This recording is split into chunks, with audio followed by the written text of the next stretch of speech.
Good morning, everyone. Thank you for joining us. I'm Tour Coordinator Kathy Kramer, and I'll be your host for the program. I'd like to welcome you, and we're glad that you're here. This is our 20th annual Bringing Back the Natives Garden Tour, our 5th online tour, and it's the 3rd time we've added a green home features and an electrification component to the program. All right, I'm ready now to introduce Doug Tallamy. He'll be giving the talk, What's the Rush? We're going to talk about what the rush is. But first, I'm going to start with a story. This is a being I saw in my yard last summer. Looks like a fecal sac that a bird dropped out of its nest. If you take a closer look, you say, well, gee, maybe that's a spider. Look at it at night. Indeed, it is a spider. It's a bola spider. And this is how bola spiders hunt. They drop a single strand of silk. Somebody's got a mute out there, I think. And they put a little sticky glob of glue at the end. And it looks like they're going to go fishing with it. Well, I didn't think this spider would be able to catch anything, but a few minutes later it did. A moth flew in and it got caught on its sticky glob of glue, wraps it up in silk, has a nice meal. And if it does that enough time, it has the energy to create an egg mass. And that's exactly what this spider did. As a matter of fact, she made 3 egg masses. So how does she catch a moth like this? Well, she's actually releasing the sex pheromone of particular species of moth. I wanted to know what the species was. So I unwrapped the things that she was catching, and it turned out it's the bronze cutworm.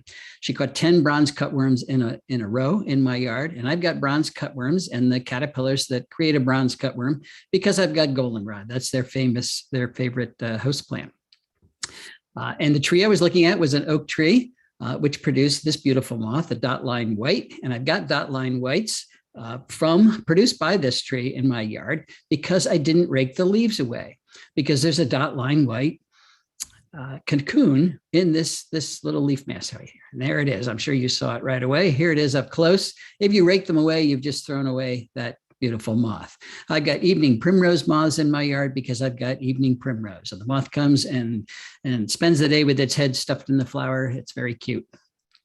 I've got zebra swallowtails because I've got pawpaws that I planted there for that exact reason, to attract that beautiful moth. It would take me a week or more to describe all of the species that are now calling our property home because of the plants that we have put back there. It would not take me a week. It wouldn't take me very long at all to describe all the species that are living in a landscape like this, a typical suburban landscape. There is no goldenrod, so there are no bronze cutworms, so there are no bola spiders. There are no oaks, so there are no dot line whites, or hundreds of other species. There are no pawpaws, so there's, oh, give me a break. I don't know why I do that. There we go. So there are no zebra swallowtails. Sorry about that. There are no enotheras, no evening primroses. So we have no evening primrose moths. There is very little life that can live in a typical landscape like this. And of course, you know that. But that is why we're seeing some pretty scary headlines. The insect apocalypse is here, talking about global insect decline. North America's lost 3 billion breeding birds in the last 50 years. A third of our North American bird population is already gone. 2/3 of Earth's wildlife is gone. 1 million species face extinction in the next 20 years. 40% of Earth's plants face extinction. These are big problems, folks. These are big problems. And they're problems because we have not shared the planet with the natural world. We're taking the resources for ourselves. And that's why Elizabeth Kolbert gets to write the 6th Great Extinction. I'll bet she would have been happier if she didn't have to write that book. Jason Hinkle says biodiversity loss is such a strange euphemism for the mass destruction of non-human beings. It's the genocide of nature is really what we're talking about. So what's our reaction to these sobering statistics? People are actually studying that. Richard Hobbs wrote a paper about it. He likens our reactions to the 5 stages of grief that we experience when we get typically a news of a terminal illness. First, there's denial.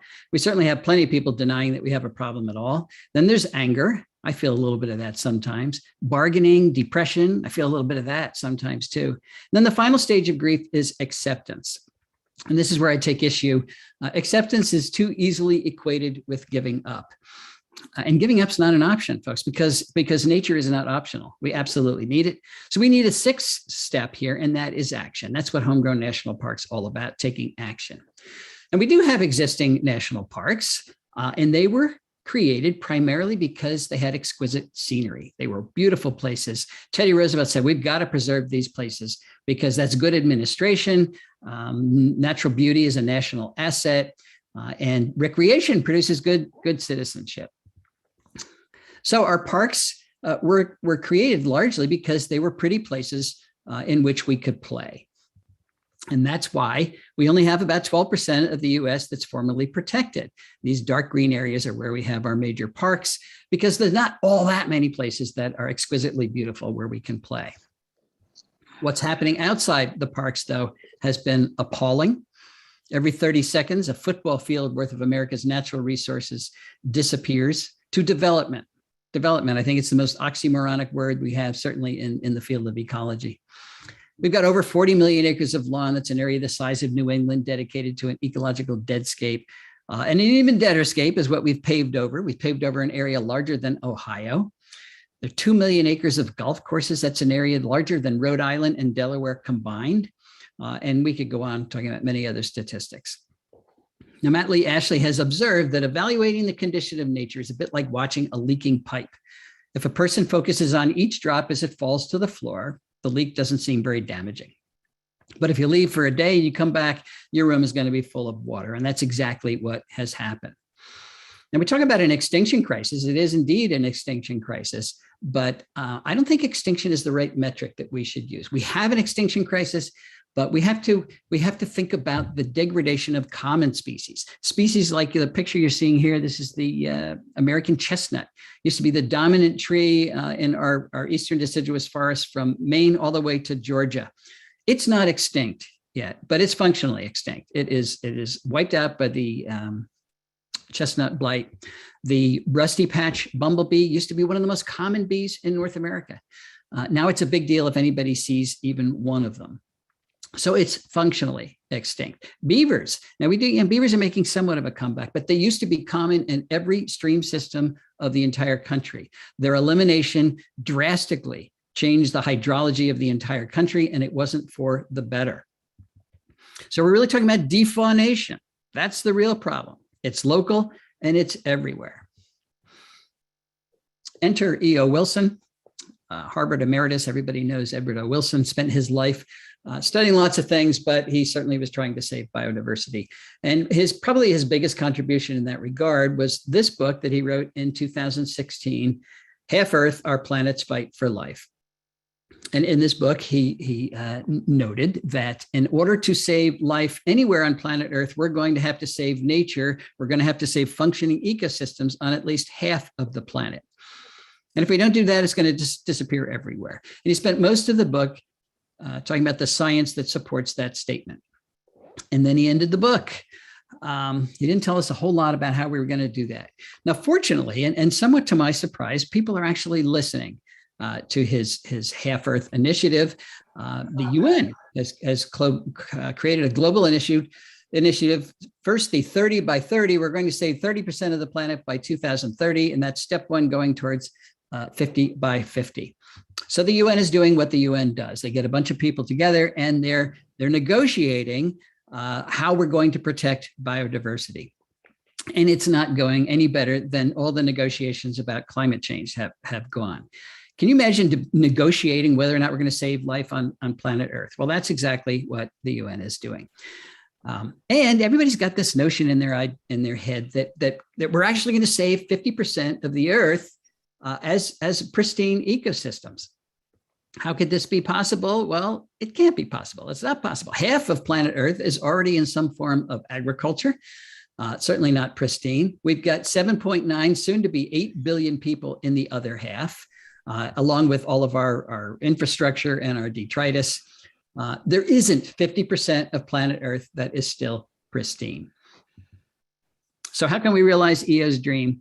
Well, actually, I think the answer is obvious. We're going to need a new approach to conservation, and it's not about putting pristine areas aside. It's about restoring the areas that we have destroyed.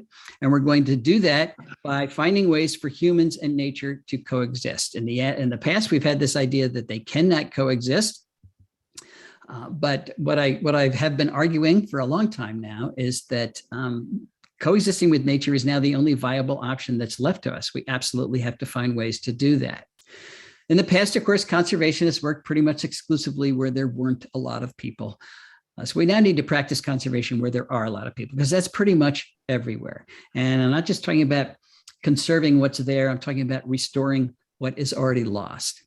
So in other words, we have to find ways for nature to thrive in human-dominated landscapes, not hang on by a thread, but thrive. So if protected areas are not large enough, we're going to have to practice conservation outside of those protected areas, outside of preserved areas. So we're going to have to practice conservation in areas like this, but also in areas like this. And as Crosby, Stills, Nash, and Young once said, if you can't be with the nature you love, love the nature you're with. I might break into song if I think about that too much. Where are we talking about? We're talking about private property. 78% of the US is privately owned. And 85% of the US east of the Mississippi is privately owned. So we have to practice conservation on private property. And lawn is the low-hanging fruit. It's really what got me thinking about Homegrown National Park to begin with. We have more than 40 million acres of lawn. That's a 2005 statistic, so we know it's bigger than that now. And you know, it is a leftover from the class system, the aristocracy of Europe. We're the only ones who could afford lawn, and so it's a status symbol, and we love our status symbols. Dedicated to an ecological deadscape. So I know we need lawn for high status, and we need lawn to display our Halloween decorations. But what if we replanted half the area that is now in lawn? That's the idea I had way back in 1987. That would give us 20 million acres that we could put towards conservation right at home. We could create Homegrown National Park, which will be huge. It'll be bigger than the Adirondacks, plus Yellowstone, plus Yosemite, Grand Tetons, Canyonlands, Mount Rainier, North Cascades, Badlands National Park, Olympic National Park, Sequoia National Park, plus the Grand Canyon, plus Denali, which is huge, plus the Great Smoky Mountain.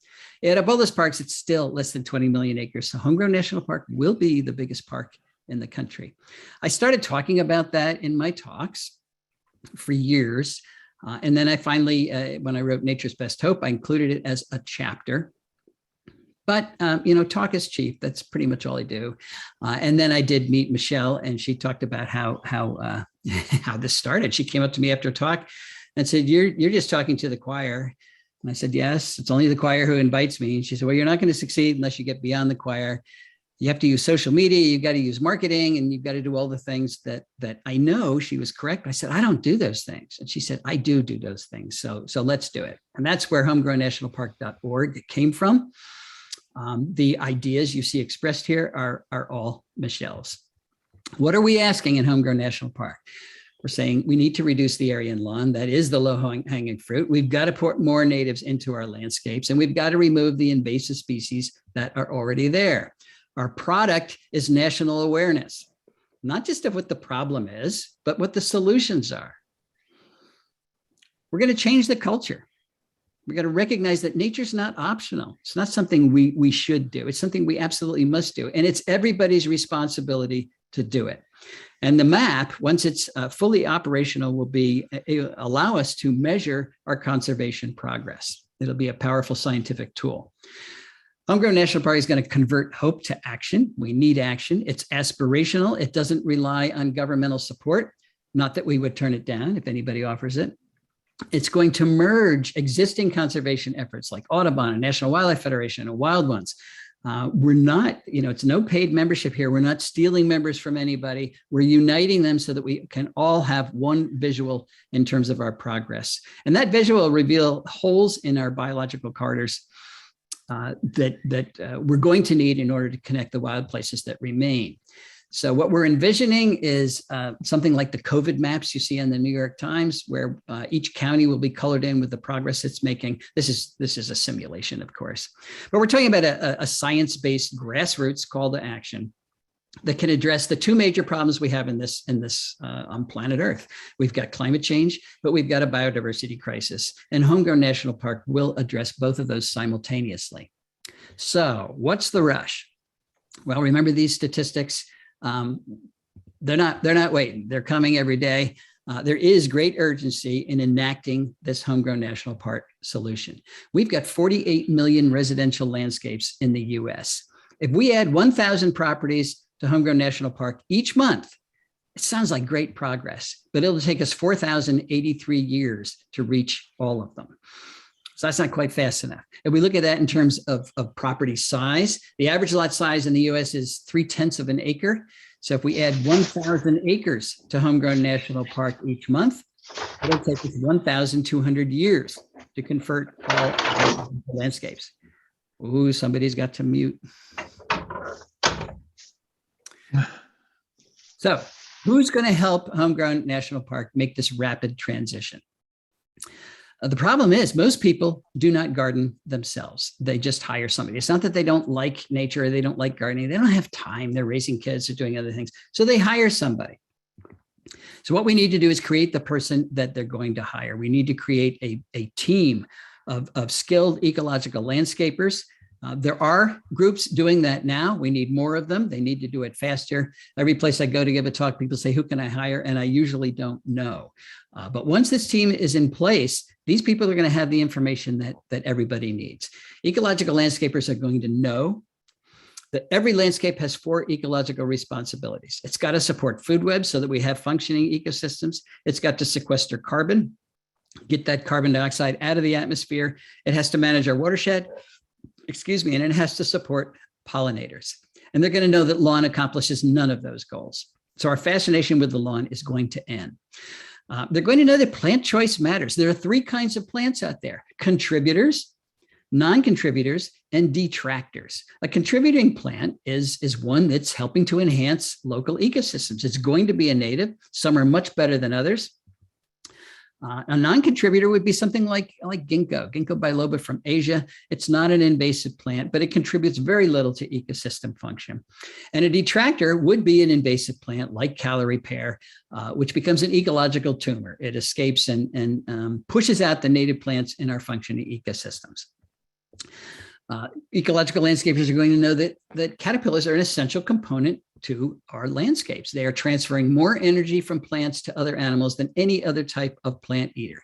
And they're going to know that keystone plants are keystone plants because they support the most caterpillars. Just 14% of our native plants are supporting 90% of the caterpillar food that drives our food webs, which makes keystone plants essential components of the ecological houses that we're building.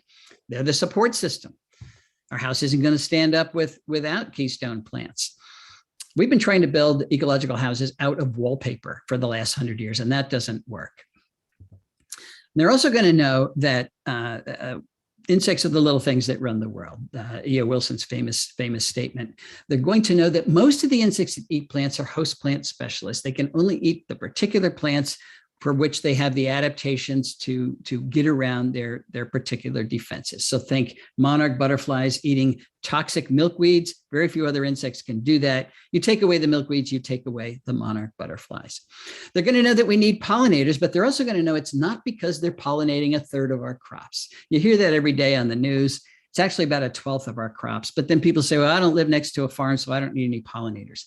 Everybody needs pollinators because they're pollinating 80% of all plants and 90% of all flowering plants. Losing our pollinators is not an option unless we want to lose 80 to 90% of the plants on the planet. They're also going to know that light pollution and mosquito fogging are 2 of the major causes of insect declines, and they're fairly easily reversed. If we put in yellow bulbs instead of our white bulbs, it's going to decrease insect loss to light pollution, and we can, of course, fire Mosquito Joe pretty easily. They're going to know that tiny properties can be very important in terms of conservation. It can happen on any size property, right from a flower pot on up. And most of all, they're going to know that conservation works. It's going to make it worthwhile. And I'll give you just one example of what's happened at our house right here in Oxford, Pennsylvania. This is what it looked like when we moved in. It was part of a farm that was broken up into 10-acre lots. And had been mowed for hay. Very little life there. As a matter of fact, where it wasn't mowed for hay, it was nothing but invasive plants. That's my wife Cindy there, getting rid of these invasives. It can be done. This is what it looks like today. And once our research showed that the number of moth species you have in your local food web is a great index for how healthy that food web is, how complex and stable it is. I started counting the moth species that have come to our barren landscape since we moved in, and I am up to 1,140 species of moths, that's 44% of all the moths that occur in the entire state of Pennsylvania. They are there because we put the plants back. And because so many of them are types of bird food, we now support 60 species of birds that have bred on our property, not flew by, but bred. But is reducing the lawn enough? That was the low-hanging fruit, but if you look at the numbers, there are issues with that. We've got 1.9 billion acres in the lower 48 states. Less than 12% or 228 million acres are protected, so not very much. That leaves 1.6 billion acres unprotected. Now, 78% of that, or 1.3 billion acres, is privately owned. If Homegrown National Park restores 20 million of those acres, that's only 1.53% of what really needs to be restored. So our goals are too modest. We have to increase them by doing more than shrinking the lawn. Most of our privately owned land is in small woodlots, cropland, and rangeland, and we want to get owners of all those properties in Homegrown National Park as well. There are 406 million acres of woodlots managed by private citizens, not logging companies, in the US. If they're managed properly, by managing the invasives in those woodlots and by sustainably harvesting those woodlots, they all should be on Homegrown National Park.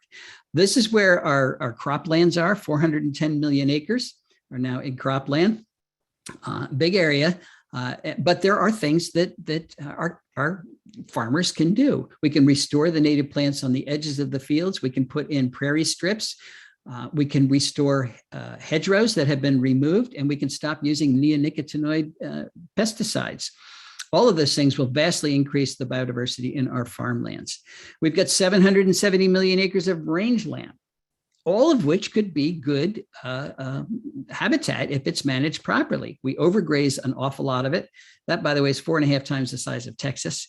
If we restore the riparian corridors that go through those rangelands, research is showing that that restores the biodiversity over the entire area. Very doable. Now, there's something that's common to each one of these conservation approaches. I learned this from one of my students in a class last semester. In a paper she wrote, she said, we claim to be managing species and habitats, but what we're really managing is people. And that's what we're talking about with Homegrown National Park. We're managing the people that own all of this land. It has been degraded because of the way we've treated our land, but we can also restore it. So we're talking about changing the culture. We've mentioned that, but it's so important. Right now, it's an adversarial relationship with nature. We must change it to a collaborative one if this is going to work. So what's the rush? We're rapidly destroying the natural world that supports us. Our parks and preserves are not enough. So we've got to practice conservation outside of parks and preserves on private property. Global conservation initiatives, they sound good on paper, and the UN's talking about it, but we can't wait for them to actually come up with actionable recommendations. We've been waiting for climate change, and it's just not happening. So the power and responsibility of Earth stewardship really resides in the individual, each one of us. That's a new message to most of the people on the planet. Our challenge is to make this a reality, to make it part of our culture. Can we do it? I think we can. We don't have to save biodiversity for a living, but we can save it where we live. And if we're doing that, we certainly need to join Homegrown National Park. It empowers each one of us. You know, the Earth's problems are huge, and most people feel absolutely powerless. What can one person do? Well, one person can do all the things we just talked about. They can shrink the lawn. They can put in a pollinator garden. They can get rid of their invasive plants. They can turn out their lights. They can fire Mosquito Joe. They can shrink the lawn, do all the things I forgot to tell you. One person can do that and totally revitalize their local ecosystem. And it shrinks the problem down to something that's manageable for each one of us. Don't think about the entire planet's problems. You get depressed. Just worry about the piece of the planet that you can influence. If you own property, it's obvious. That's where you start. If you don't own property, you help somebody who does. So Aldo Leopold said a number of wonderful things. And one of them was, There are some who can live without wild things and some who cannot. Now, I know he was talking about the emotional connection with nature, but actually, no one can live very long without wild things, for it's the wild things that keep us alive.